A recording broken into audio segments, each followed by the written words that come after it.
Our podcast is brought to you by Northern Beebooks, stockist of the largest range of new and second-hand bee books. Specialist publishers including the Beekeepers Quarterly and Natural Bee Husbandry magazine. Check them out at northernbeebooks.co.uk. Welcome to the Kiwi Mana Bay. This is episode 156 of our beekeeping show, Detroit Bee City. We are Gary and Margaret. We are Kiwi Mana, and Kiwi Mana are beekeepers from the hills of the Waitaki Ranges on the wild west coast of Auckland in the North Island of New Zealand. Yes, we build and sell beekeeping equipment and bees, provide beekeeper services and education. And in this episode, we talk about bees in Detroit and why almond milk is not good for bees. We have roving reporters checking in from Australia, New Zealand, Scotland, England and Canada. Wow. Awesome. And the show notes for this podcast are kiwi.bz/156. What's happening with us? Shout out to Ben Jolly for asking where we were. Wow, it's been a couple of months since we had a new podcast out. We've been busy, haven't we? Yeah, and as discussed in the last show, Gary lost his job, so it's been a bit tough for the last couple of months. So we've just been working through that. So that's been a bit stressful, but we're using our time to find ways to save money as we look at the hope of being able to have Kiwi Mana to help us survive and have some toast, eh? It's always good to have toast. And as to toast and water or bread and water, well, it's a bit difficult on the waterfront, isn't it? Yes, we have. There's a big drought across the North Island of New Zealand, and we've our main tanks run out of water. We're using our garden tanks, which are not very tasty, are they? Yeah, a bit like pond water, but water nonetheless. Yes, we're just boiling it and filtering it so we can drink it. It's a process, and we're doing our best to get that process smooth. That's right. Just thanks to our supporters. With your help means we can eat, and your donations contribute to covering some of our costs in producing the work we provide you guys. That's it. Thank you so much. So what's happening with the bees, Margaret? I know they're busy, and I know they've been doing a lot of honey. What have they been doing? Yeah, well, you said it all. Now let's get on to the next part of the show. Well, not exactly, but in the latest newsletter, I have talked about the strange and interesting bee season of 2019. So basically for us, it starts on the 1st of September 2019 and finishes on the last day of May 2020. So that's when we're talking about bee season 2019. So spring started with a real burst, so our plans for preemptive splitting began, and then we ended up with weeks of heavy rain resulting in near starvation and new season queens going missing in action. So we also had starvation, which was a result of the surviving colonies being so strong they were already starting to change their laying patterns to loads of worker brood, so the population was really strong. And lots of new workers coming on. But as the population was increasing, the need for food plus the rain confining them forced them indoors, and they were doing activities where they were trying to keep the hive warm because there was a drop in temperature. So they needed lots of food for doing the activities such as feeding the new babies, and plus everyone else who were the new season bees, and meanwhile having to keep the temperatures up for that brood raising. So not too hot, not too cold. So this led to the need for us to provide lots of honey frames. So we had to use our stored honey frames to feed them. So therefore we saved couple of colonies through feeding them lots of extra honey, but we also lost a couple later on. Okay, so interestingly, the first preemptive splits did amazingly well, and then we did get most of them naturally mated on the wing. So they laid new season queens and they started laying, and then the weather posed more challenges. So the second round of splits had issues which meant that one colony did not end up with a new queen. So we don't know where she went. But we have some presumptions about that, eh, Gary? Yeah, we do. Yeah, We do. so she ended up maybe in another colony. Anyway, there was an introduction to a bee course, and when we were looking at that colony, there were 2 queens found. So that was suspiciously looking like one of the queens, more likely to be from the colony that did not have a returning new season queen. The bees in there were more carniolan, the darker ones, and so I have deduced. Did you like that word, Gary? Deduced. $10 word, that one. That one, yeah. That she probably ended up in the wrong hive. So interesting times. And so I did end up separating the 2 queens and putting them into their own boxes with a queen excluder between them and left them to lay so I could check their laying patterns. There was a bit of patchy stuff going on of drone cells, so I don't quite know what happened there. I think they were the last ones to hatch anyway. And with a few worker cells, but not uniform enough, so I wanted to check. They definitely had single eggs and cells, so separating them meant that I could go back and check. Do a cheeky check? Cheeky check. Yeah. In each level or each hive box and make sure each queen was laying properly and that laying improved, and then left them to it. So if you feel confused about what's been going on, imagine how confused I am, Gary. I know. It's strange, eh? Because didn't they at one point have 3 queens or something, you were saying? Yeah, I went, after we first saw that there was 2 queens and then I split them into their own boxes, I went back to check the laying pattern. As I said, I was waiting to do that, and then I found another queen. So this one split ended up producing 3 queens, strange but true. Next day I went in to check the separated queens. Both were laying well, so I moved one queen hive away and set her up with all the honey, pollen, drawn comb assortments and brood in the middle. Then pollen to each outer side of the brood, and then honey and nectar frames on the outside of the pollen. So, in the meantime, one of the older queen colonies started to... so going back to that one, I just checked it yesterday, and the 3rd queen, she's gone. I don't know where she's ended up, but she's not there anymore. So there's definitely 2 laying queens in there, one that's separated and one that's in its own box now. So they both look quite small. They don't look like they've got a really long abdomen like older queens. So it'd be interesting to see whether they live very long anyway, or lay very long. So going back to the rest of the older queen colonies, one of them started to produce chalk brood, so was destined for failure in my view. And it has since succumbed. Another $10 word, Gary. Yeah. So it died from ill health, so that's just the way it is. Anyway, I have talked about the 3rd queen being, she must have disappeared somehow or got kicked out or killed by the other queen. Anyway, so yeah, they're just building up their population now, and we'll just have to see whether they survive enough up to autumn and then see what we do from there.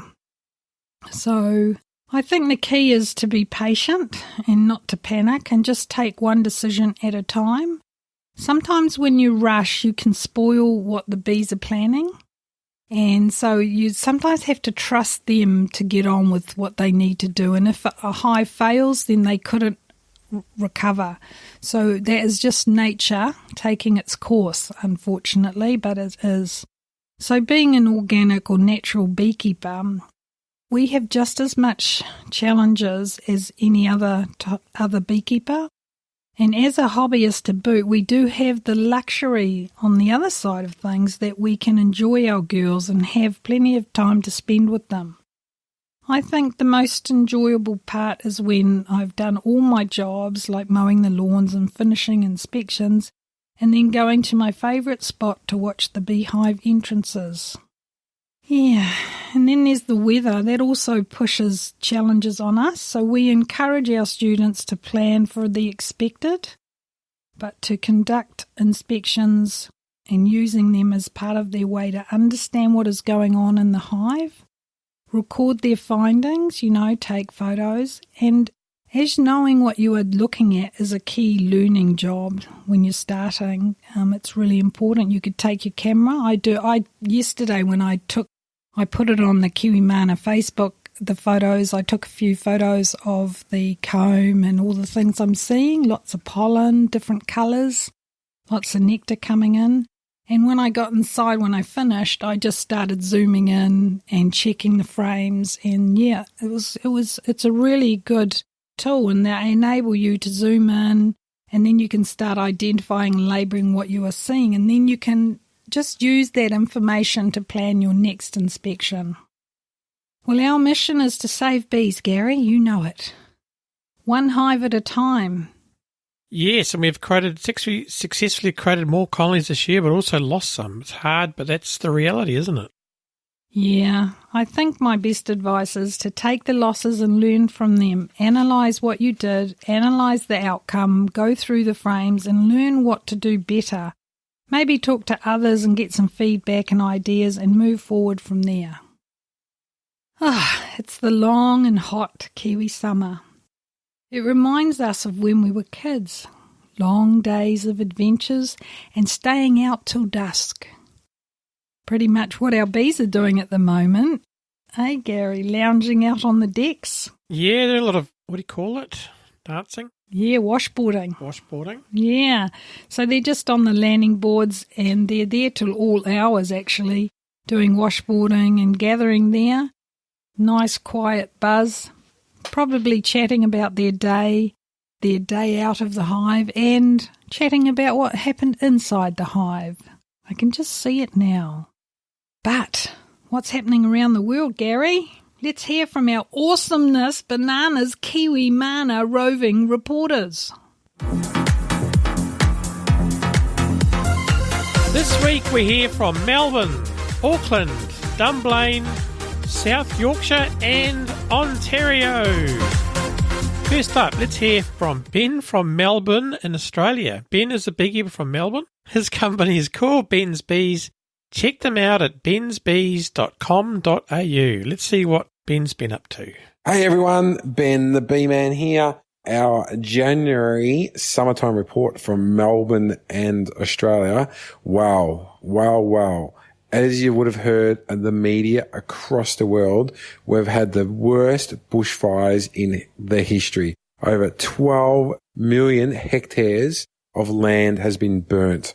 Now, this not only affects, obviously, animals, millions of animals have died in the fires. There's 24 people have perished in these terrible fires, but also there's over 10,000 beehives have been lost in these fires. So this is absolutely catastrophic. Now, luckily, over the last few days, we've had some good amount of rain right across the east coast, which has been brilliant, but it's been bad for the beekeepers, because what's happening now and what's going to happen in the next few years is obviously with all this magnitude of eucalyptus and Australian bush that's been burnt, it's going to take a long time for it to regenerate it. So we're looking at an increase in honey. Now there's the words on the street. We're looking at approximately 30% increase in honey.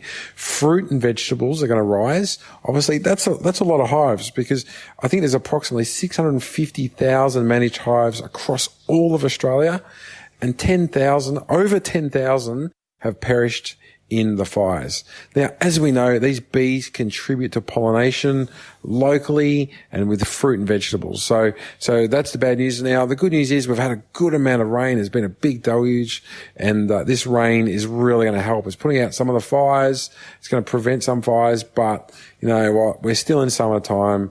It's January. You know, we're still in the thick of it. So, wish us luck, peoples, because we do need it. And we appreciate the donations and the support from across the world. Everyone has come to the Australians and the aid of Australia and helped us. And for that, as a true blue Aussie, I thank everyone across the globe. Wow. Yeah, it's terrible, eh? You know, I mean, we hear about fires, but we think about loss of human life, but the insects, the animals, the trees and the flowers, all the foraging food disappeared. And so therefore the starvation is one of the things that can happen, and then colonies can pass from that because there's just no food. So it's horrific, and our hearts go out to all our Aussie mates over there. And, there have been lots of sites with donations going through to them. So, our heart goes out to you guys, and we really feel for you. Yeah, terrible news, guys. I hope you're all getting through it. Awful. So who's next? Gutney from Auckland in New Zealand. And Gutney is an amazing beekeeper and friend, and she is so awesome.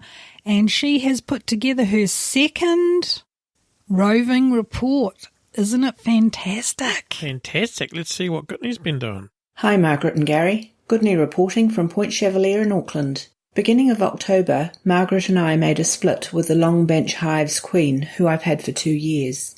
So her new home is at the opposite end of the deck in a single box for now, leaving the Long Bench to raise a new queen. Chris and I went on holiday to California for 2 weeks and left the hives in peace. Are there any bees in California? It was so dry. Here's a shout out to Carmel Honey Company. We paid your shop a visit. On our return, I thought summer had arrived, but for the last week there has been torrential rain and a return to spring-like conditions. To the old queen hive, I have added 2 more boxes, but the bees were still hanging out all over the front. After the rain, they were hanging in soggy clumps, poor things. December 19th, and Margaret came over and we did a full inspection of the old queen hive. All 3 boxes full and pumping. So we manipulated frames and added yet another box. It's been crazy. Having treated the split, which has a solid baseboard, with the oxalic acid vaporizer, next year's split, I'm definitely starting with a mesh baseboard, so treating for varroa is way less intrusive. The Long Bench hive is rather a bit quieter with a new queen just raised, but the population is on the rise. Thanks, Margaret. I really appreciate your help and expertise. All the best for 2020 to you both. And finally, thoughts and best wishes for all our Aussie neighbours. I hope your despair soon turns to hope, sending you all aroha. Yeah, aroha, aroha, aroha. So that is the Maori word for love. Oh, that's good that things are going good at Gutney's World, eh? Yeah, we're working. I work with her quite a bit on the hive, and we've had success. The colony that she produced has been sold to one of our students from our course, and she's moved the hive the other day. They had quite an adventure, and the bees got out while they were moving. Did they get it off the deck okay? That's all very straightforward. They've got a whole system to do that. Did it escape in the car? In the car, so that they had to leave the car open overnight, and the bees, they put the hive into position and they parked the car near the hive and left it open, and the next day the bees were out the front, so they all found their way home again. But it's just such an adventure, isn't it, beekeeping? Well, it was lucky they could park the car near where the bees were, eh? Yeah, and, that's the other side of it, that there was no rain, because since Gutney did her report, we've just had nothing but very dry weather. So it's been interesting, and, adventures all over the place. Absolutely. Yeah. Okay, now we're going to move up north. We're going to move to Dunblane in Scotland, and we're here from Calvin. It's a lot further north. And Calvin is an advanced master beekeeper. He teaches beginner beekeepers and honeybee biology to his local association. His main interest isn't honey, but queen rearing and breeding to improve his stock of bees. Awesome. Let's hear what Calvin's doing. Good afternoon, Margaret and Gary from very tropical Scotland at the moment. It's Kelvin here from Dunblane in central Scotland. Well, what to report? Basically, the weather has been kind of mild here the last week, which means the bees have been flying on cleansing flights mainly. I also noticed that a couple of my colonies are actually bringing in the first trickle of pollen, which is probably snowdrop up here. These are just starting to come out now, and gorse is always out around Scotland somewhere. What have I been up to in my apiaries? Well, this time of year, it's been cold at the beginning of January, so this is an ideal time with the broodless period within our hives to carry out an oxalic acid vaporization treatment. I did this a couple of weeks ago. 6 to 7 days after carrying out the vaporization treatment, I checked the mic drop on the boards underneath the open mesh floors, and I was quite pleased to report that out of 9 colonies that I run, I only found 2 mites. These bees will be treated again maybe at the weekend when I've got a bit of time, and the temperature's meant to come down a little bit as well. What else I've been up to? Really, just making sure that my bees have enough fondant, been hefting the hives to make sure that there's enough stores available, because I tend to find when it is a bit warmer and the bees are more active that they tend to use their stores up pretty quickly. I haven't been into many of my bees yet. I'm not a great believer in messing about with them at this time of year. I'll certainly be waiting to the warmer weather, kind of April, May time.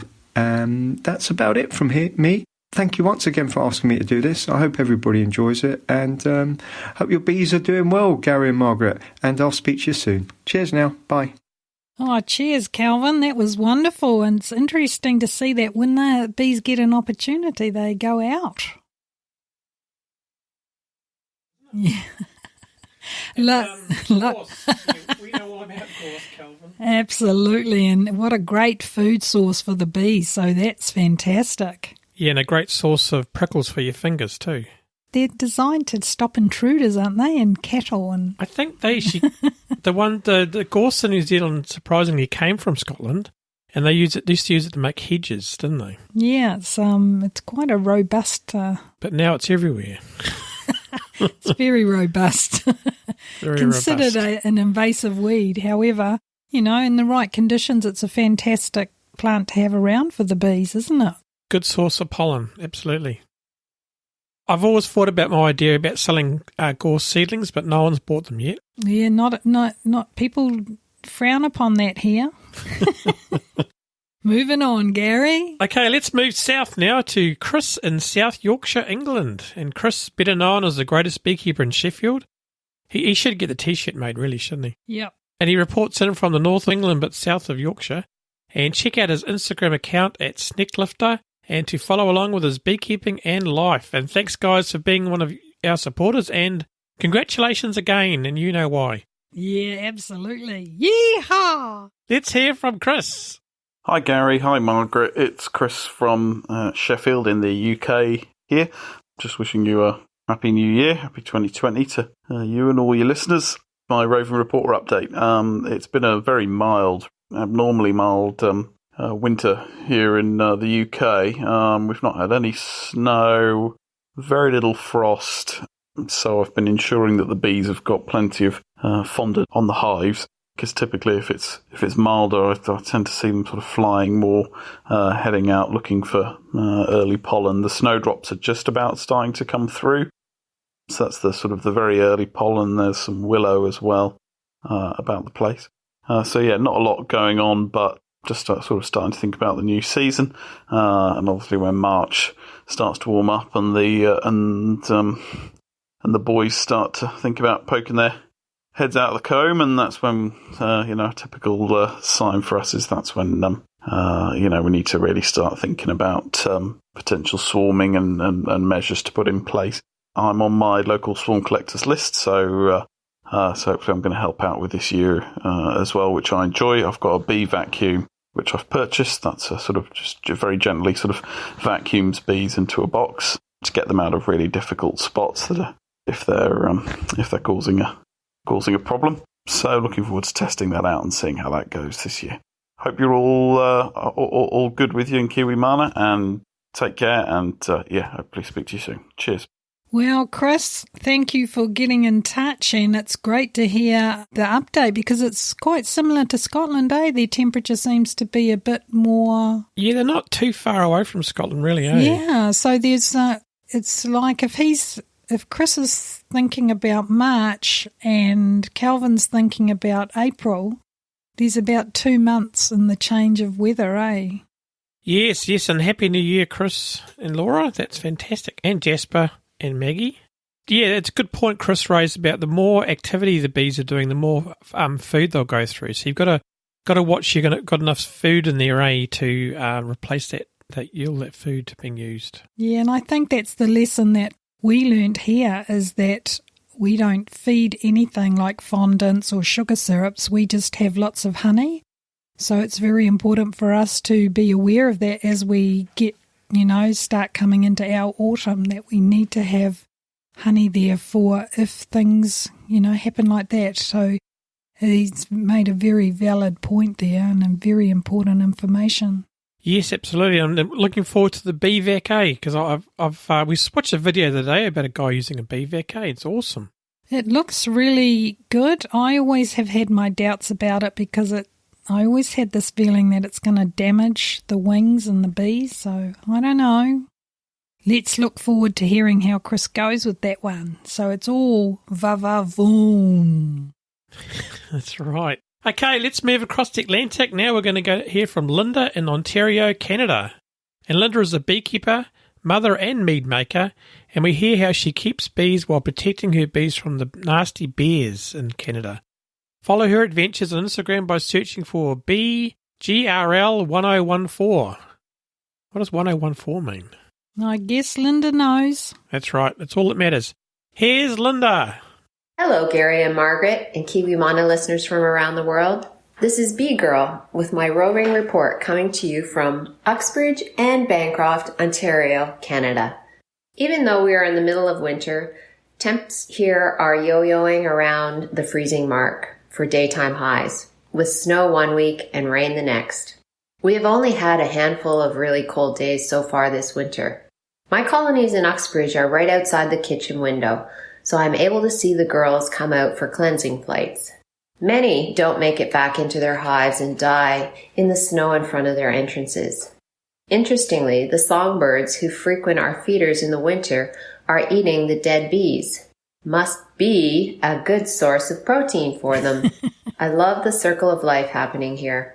My main job during the winter months is to visually monitor the hives to make sure the entrance reducers haven't been dislodged and snow hasn't blocked entrances. Ventilation is very important, especially in the winter. Not too much and not too little. It's important not to over-insulate. The bees create a lot of humidity within the hives. Moisture buildup is not good. Bees can deal with cold, however, cold and wet is another story. I have had mold in varying amounts over the years, which has led me to experiment with different ways of overwintering my bees. This year is the first year I did not wrap my Uxbridge hives. I moved them to a sheltered location against a south-facing wall and provided protection underneath as well as between the inner and outer covers, but nothing wrapped around the outside of the boxes. Hopefully this helps reduce mold development. The bees have upper and lower entrances, about an inch for each. However, the lower entrances often become clogged with dead bees on the inside and snow on the outside. I don't get to visit my Bancroft colonies much during the winter. Last year, when I did get to them near the end of March, they were almost completely buried in snow. The heat coming from the top entrance had melted a tunnel through the snow, allowing for ventilation and cleansing flights. 3 of my strongest colonies for the 2019 season were in this snow pile. Another thing I keep an eye on are honeycomb frames stored where the temperatures are above 0. Wax moths can be a real bugger and totally mess up frames when not under the vigilant watch of the colony. I enjoy this break from regular beekeeping duties by making beeswax candles and food wraps, getting my bee equipment ready for spring, and, if honey supplies allow it, making some delicious and nutritious mead. The bees worked hard all summer collecting and storing the sun's energy in their honey, pollen, and wax. I think these shorter days of winter are a perfect time to sit back and light a candle, releasing this energy into our homes while toasting our bees with a glass of mead. Cheers, Gary and Margaret. Until next time. Oh, thanks, Linda. It's awesome, and cheers to you too. That's wonderful. I loved her report. It was really good because we don't really experience that here where we are, eh? No, and Linda sent some photos over. I'll include those in the show notes of her Uxbridge. Is it Uxbridge or the snowy hives? They're all buried in snow. Oh, that'll be awesome. And I love the idea that she's trying out different things to see how the bees cope with that. You know, a lot of folks overseas, they use the methods of insulating the outside of the hive and everything. And I think one of the things that bees need, and that is airflow. If they don't get airflow, they can't ventilate, and therefore the moisture can build up. And often if the hive is closed right down to one box, it can be quite, hot in there in terms of the moisture, the condensation. So I think the fact that we're using our hive mat with the slot is helping with that. But then as soon as you notice that turn in temperature, because heading into spring, that hive mat does have to be lifted up. Otherwise it gets a lot of condensation inside because the population's getting bigger.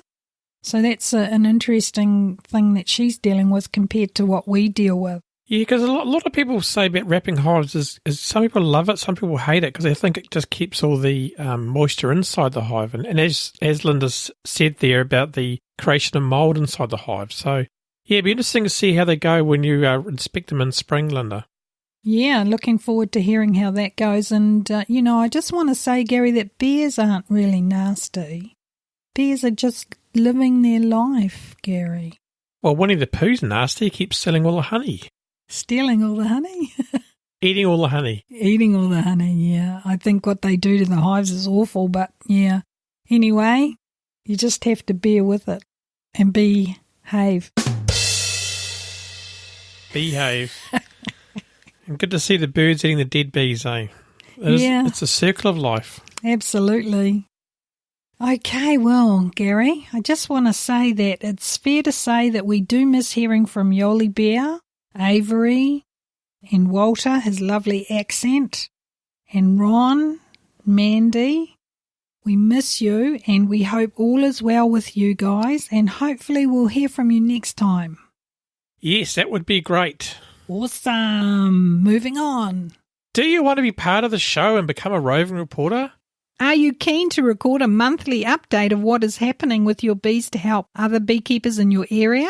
Find out more information on how to sign up at kiwi.bz/rove. That's ROVE. Awesome. Hey, the thing is too that these people, all these wonderful people, do this because they just want to share their experiences. We don't pay them. They don't pay us. They just want to share their experiences. So that's the reason why this is all the more awesome, Gary. Awesome. And we talk a bit about that later on in the survey results. So we'll hear from that. Awesome. We've got a new section coming on, eh, Gary? Tell us all about it. Well, the section's called This Week in Beebooks, and we catch up with Jerry Burbridge from Northern Beebooks. And he finds a great bee book that we can talk about every show. That's fantastic. Yep, so it's a new section. And so, hi Jerry, what book have you found for us this week? I've got one by Wally Shaw. It's on harvesting honey. It covers all the stages of processing, of getting the honey from the hive and into the jar in a suitable manner that does less damage to a delicate product. Your honey is your shop window, and it's so important. Careful treatment of honey in the extraction process makes the difference between the beekeeper, just any old beekeeper, and you seen as being the person who knows what you're doing. It's a little book.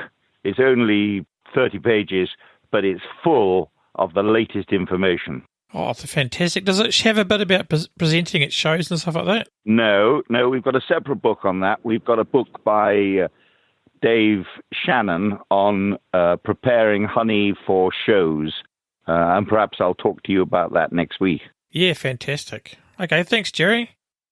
Cool. And those books are available at Northern Beebooks, and you'll see the link in the show notes, or at Amazon if you don't get there. Yeah, the cool thing about Northern Beebooks, I was talking to Jerry, and he says what happens is they actually print the books on demand, and they actually print them some of them in Australia too. So people in New Zealand ordering them will get them from Australia. So it's cheaper postage.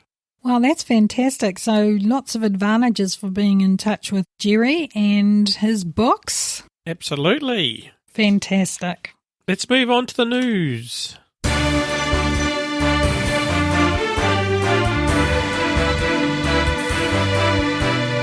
Beekeeping news. News you can use. Well, our first story is from Detroit.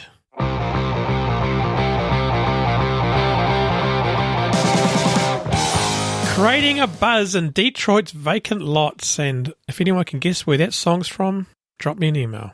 Okay, a non-profit organisation across Detroit are benefiting bees in the city by using vacant lots to keep bees.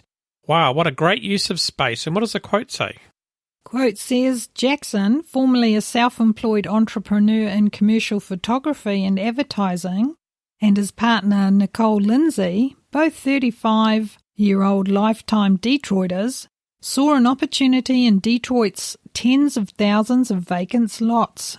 Yeah, this is fantastic. People are using, there's a lot of organisations in Detroit, and they're using all the vacant lots there because people have just basically abandoned their houses sometimes. It's quite sad. Yeah. But it's good they're using them, eh? Yeah, I think that when we watch some of the shows on America, we do see a lot of empty spaces, eh? Like they've had buildings there or something, and there's big concrete pathways like the old movie theatres that were outside. You see a few of them that are just empty. So it's, if nature can take advantage of that, let's do it. Yeah, because in 2014, there was, in the vacant lots in Detroit, there was over 100,000, and that's been reduced now to 60 to 70,000 today. So they are getting reduced down. So obviously there's people are moving back or building other things or building wildflower gardens. It's fantastic, and the city uses less pesticides than rural areas, so that makes it a great place to raise bees. Absolutely, and weeds are not weeds, they are just wildflowers that the bees need. Absolutely. Oh, absolutely. Let's keep those dandelions going. Yeah, I reckon, and the things that we look at as weeds, we've just been brainwashed. Yeah, by bloody Roundup. Anyway. That's a whole other tangent, guys. And one of the biggest organisations there is called Bees in the D, and they employ 10 people and also have 100 volunteers. That's fantastic. Oh, well done, guys. That is amazing. And they provide beehives throughout the city, and you can check them out at beesinthed.com. And I'll put a promo there of their video. That is fantastic, guys. If you guys can be a part of that or start creating your own movement in the M or the C. Somewhere. Almond milk is more evil than you thought. Yes, this article from The Cut, which quotes a bigger article from The Guardian, is quite interesting and caused quite a bit of kerfuffle on the old forums, the Facebook forums. And let's be clear, guys, we love almonds, don't we? We do love almonds. But we understand that the land management practices that are used to raise almond and maintain the almond trees can be quite destructive, really. Yeah, destructive and quite bad for the human health. But anyway, let's move along and see what the article says. Do you want to read this quote, Gary? In the past 5 years, almond milk consumption in the United States has exploded over 250%.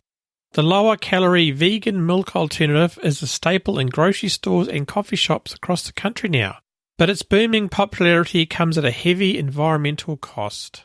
Yes, indeed. And it says here, the strain on pollinating is wiping out billions of bees. This is terrible, eh? This is the first I've heard about that. Well, have you seen that movie More Than Honey? I have. Yeah, they have a bit about how the bees are treated and where the almonds are produced and what they do in there. So if you have a look at that movie, that's also a bit of an eye-opener. And this is going on in America. So, we really would love to encourage folks to look at land management practices and see if they can do something a bit more nicer and healthier and more understanding of the environment and the soil. Yeah, absolutely. And the beekeepers are saying there's enormous quantities of pesticides are used on the almonds as being blamed for this. So would that mean that the health of the people enjoying all this almond milk is under threat? Possibly. Possibly. I don't know. I guess they need to test the almond milk for pesticide residue, don't they? Yeah, and I also saw another article which mentioned that there's quite a lot of water put into almond milk. So how much almond nutrition is in there? Well, they reckon it takes a gallon, which is 3.78 litres for us people using the right measurements, of water to produce a single almond. That's incredible, isn't it? That's like 2 bottles of 2-litre milk per almond. Yeah, it's a lot of water. So the Central Valley region in California is responsible for producing more than 80% of the world's almond supply. That's right. And we just watched a TV show about that, didn't we? Goliath, remember, with Billy Bob Thornton. There was a lot of issues on that movie about water being taken from other farms and land to feed the almonds. To feed the almond tree. So, but that was a fictitious show, so don't get confused with reality. Yeah. But 3.78 litres per almond. Well, that's probably, do we actually measure that for all other trees as well? But, we love almonds. We really do. We eat a lot of almonds. We understand that the almond milk that we bought, we looked at the labelling on it, it's organic and it's made in Australia. In Victoria. So, maybe consumers need to be more aware of where their food is grown and how the land is managed. And through that, the consumer can actually tell people who are making the products whether they're happy or not with it. And, I think that the studies will be forthcoming, I'm sure. Yes, and quote here from Dennis Arp, who was a beekeeper quoted in the article. He says, My yard is currently filled with stacks of empty bee boxes that used to contain healthy hives. That's terrible, eh? I'm very sad about that, and bees can be quite an indicator on what's happening in the natural world, don't you think? Yep, they are definitely the canary in the mine, aren't they? Okay, now you want to start talking about mining. Now that's a whole other conversation, Gary. It's just a saying. Okay, feedback from you guys, from Nathan Organ. He says, keep in mind that this is only talking about the USA almond industry. I have it on good authority that the Australian almond farming and bee handling is not the same and uses less chemicals and treats the bees with more care. Oh, that's good to hear, Nathan. That's absolutely what we want to hear. People need to start really caring about their livestock, whether it's bees or cows or sheep, and looking after their trees and the land so much better.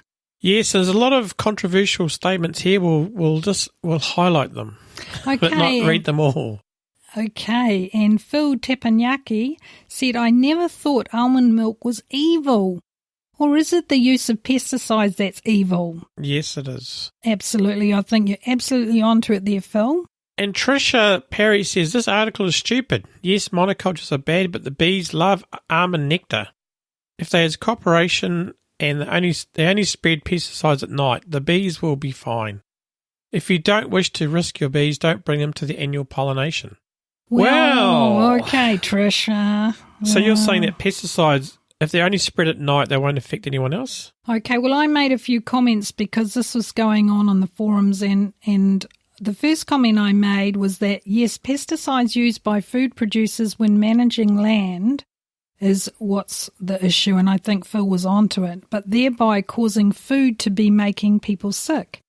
Also, fungicides, herbicides sprayed on seeds and soil. So naturally grown almonds would be ideal with healthy soil, healthy bees, healthy people. And then after Tricia's comment, I hear what she's saying in the sense that bees do love almond nectar, and that's there's no argument about that, but it's the pesticides and herbicides and everything that they use, and I don't believe that using it at night is going to stop that problem, because it's still going to be present. So it's true, we humans have travelled all around the world taking our favourite things with us, plants, animals and insects. In some cases, like in New Zealand, we have lots of non-native species which are invasive and affect the natural environment. Due to our climate and soil, those non-native species are just like growing like crazy because it's an environment they're not being designed to deal with. So they're very prolific and, our environment suits them. So they go like crazy, which, That's a logical and natural thing, don't you think? I do, and So have a look at the show notes, guys, on kiwi.bz/156. There's a whole lot of other comments here, but we're not going to read them all. No, we'll be here all month. Week. And we've had you say week. I say we'll be here all month. What do you reckon, Gary? Okay, let's move on.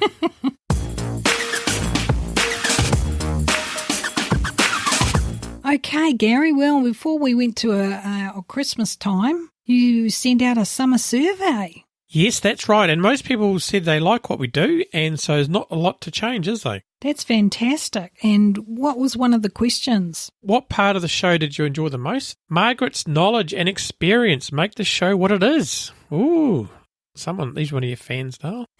We love the reports from other beekeepers too. Oh, good stuff. So thumbs up to the Roving Reporters. Fantastic, guys. And the interviews with fellow beekeepers. Also love the funny banter between G and M. Yes, I think we're always going to have that regardless. Yeah. You should meet us in real life. It's true. It's so true. So what's the third comment we got there, Gary? I enjoy all the show. It's great to hear what to do in planning, housekeeping, etc., going from summer to winter and winter into spring. I'm always learning from your show. We are having the same problems and working together to look after our world of bees. Oh, that's awesome.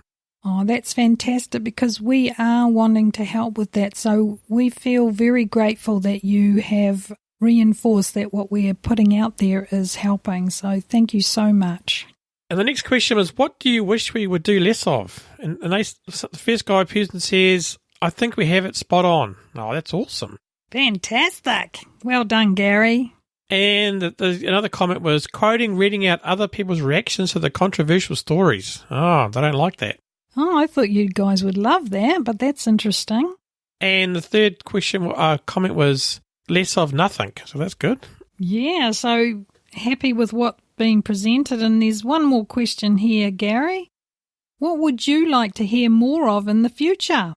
More roving reporters, which is up to us, I guess. That's true. Yes, it's so true. I mean, you know, as we said, we've got 5 roving reports this episode, so we love it if you get on board, guys, and we're all learning from each other. So well done. And another comment of, you often talk about giving bees some more of their own honey in winter. Do you keep it in the freezer? And do you ever just split your hives, or do you requeen or rear new queen cells? Yes, I am just learning, like to hear about everything. It's great to have this time. Cheers from a retiree, I guess, and thanks, you are great. That's fantastic. So the answer to the questions is, what do we do with the honey? We don't keep it in the freezer. We actually put it in containers in our house, so it keeps it warm. The rest of the honey stays on the hive, so we run the hives through winter with the honey on top, and the bees go up and manage it and feed off it. And then we have the hive mat with the slot, or the inner cover with a small slot in it, so that the bees can keep the brood contained and warm, but can also access up into the top of the hive. So we leave it on over winter, and we've been doing that for a few years now, and it's proving exceptionally awesome because no wax moth. Yes, that's true.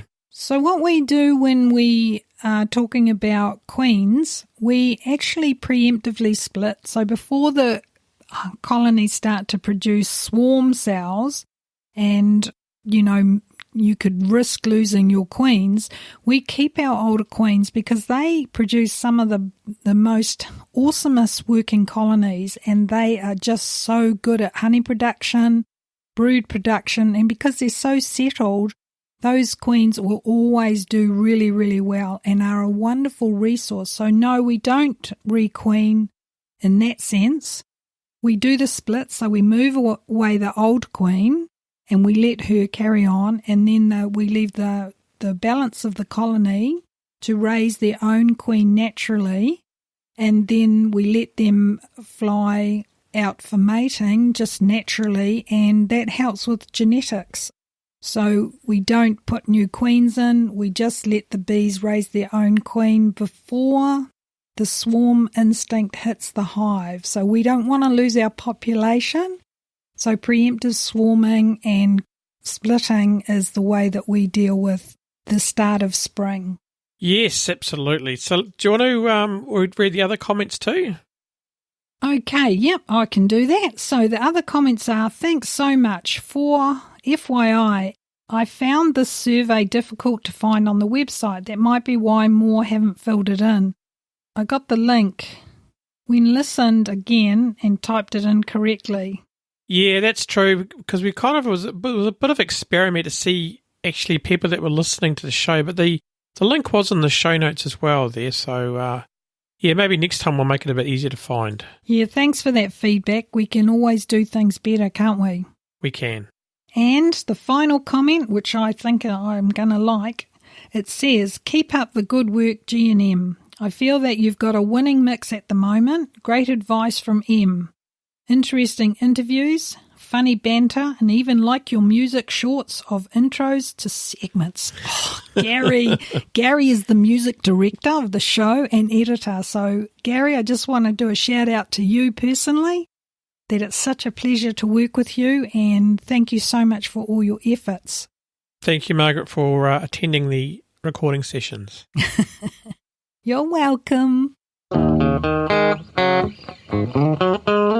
Now, who helped us bring this show to you? Thanks for listening to our show, and thanks to all our supporters who support us through the Patreon service. This week we would like to thank Dan McGibbon, Tony Lum and Hazel, Buzzed Honey, Humane Bee Relocation from Buzz Honey, Goodney Hunter, Nathan Buzzing Our Beekeeping from Buzzing Our Beekeeping, Mandy Shaw from the Beekeeper Confidential podcast.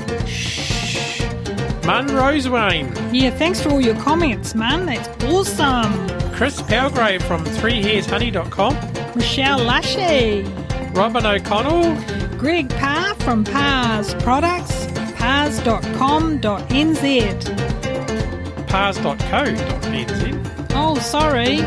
Boris Brockman. Tim Wilcox. Finn's Bees. Jim. Phil. Christopher Brown from Brit Mana. Glenn Gothorpe. Caroline Sloan. Michelle Schindler from schindlerranch.com. Michelle Scheidler from scheidlerranch.com. Trish Stretton, currently studying mycelium. Check out hyphae.nz. Irene Townsend. Lisa Morrissey. John Paff from tuliptreehoney.com.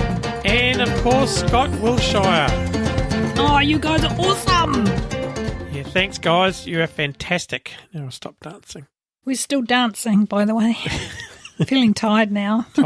Need a cuppa. Indeed. If you love what we do and find it useful, you can support us too. Visit kiwi.bz/banana.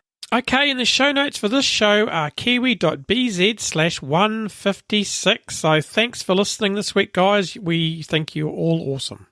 Thank you so much, and yeah, very grateful.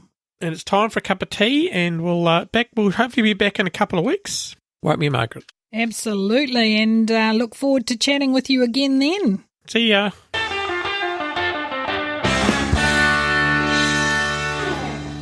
See ya.